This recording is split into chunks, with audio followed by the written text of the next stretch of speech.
أعوذ بالله من الشيطان الرجيم بسم الله الرحمن الرحيم الحمد لله والصلاة على أهلها أما بعد فقد قال الله تعالى وتبارك في كلامه المجيد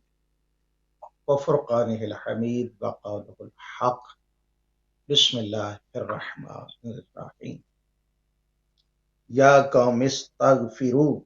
ربكم ثم توبوا إليه يرسل السماء علیکم مدرارن ویزدکم قوة إلى قوتکم ولا تتولوا مجرمین۔ السلام علیکم ناظرین، پروگرام سحر ود ہدایت کے ساتھ عابد رضوی آپ کی خدمت میں حاضر ہے۔ سب سے پہلے اپنے تمام ناظرین کے لیے اور جملہ مومنین و مومنات اور پوری انسانیت کے لیے دعا ہے بارگاہ خالق کائنات میں کہ اللہ رب العزت ہمیں اس ماہ مبارک رمضان کے صدقے میں اس آفت ناگہانی جس کا شکار اس وقت پوری دنیا ہو چکی ہے، خالق کائنات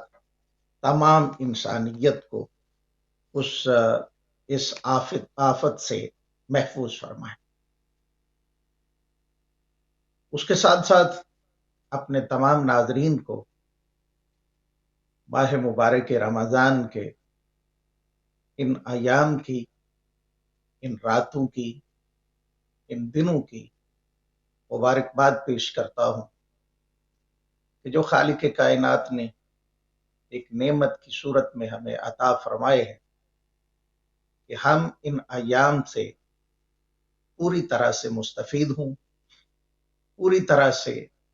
اپنا تعلق، اپنا رابطہ اپنے پروردگار کے ساتھ مضبوط کریں،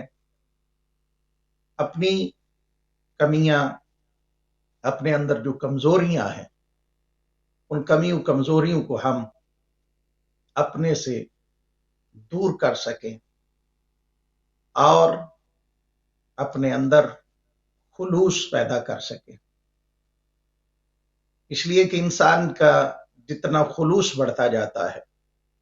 اتنا وہ اپنے پروردگار کے قریب ہوتا جاتا ہے۔ یہ موقع ہے ہمارے پاس کہ ہم ان ایام سے استفادہ کرتے ہوئے اپنے سابقہ گناہوں کی یا حالیہ جو ہم سے کمیاں کمزوریاں ہم میں رہ جاتی ہیں، ایسے بعض اوقات حالات انسان پہ بن جاتے ہیں کہ انسان اس بات کو نہیں سمجھ سکتا اور وہ اس بات کی طرف متوجہ نہیں ہوتا کہ واقعاً وہ اس وقت کیا کسی غلطی پہ لگا ہوا ہے، یا اس سے غلطی سرزد ہوئی ہے، کوئی گناہ سرزد ہوا ہے یا کمی رہ گئی ہے۔ لہذا ہر وقت اس ذات کی بارگاہ میں ہمیں چاہیے کہ ہم توبہ کرتے رہیں، استغفار کرتے رہیں، اس لیے کہ وہ ذات ہے کہ جس نے ہمارے لیے ہر وقت توبہ کا دروازہ جو ہے اس کو کھولا ہوا ہے۔ وہ کہتا ہے کہ اے بندہ، تو آ، معافی طلب کر، اپنے گناہوں پہ پشیمان ہو، شرمندگی کا اظہار کر، اپنے گناہوں کو قبول کر کہ جو غلطیاں تو سے ہو رہی ہیں یا جو غلطیاں تو کر چکا ہے ان غلطیوں کی طرف تو متوجہ ہو جا، میں تیرا پروردگار تجھے معاف کر دوں گا۔ اور وہ ایسا کریم ہے کہ جو ہمیں بغیر مانگے بھی دے رہا ہے اور اس بات کی طرف بھی متوجہ کر رہا ہے کہ اے میرے بندے، تو مجھ سے مانگ تو صحیح،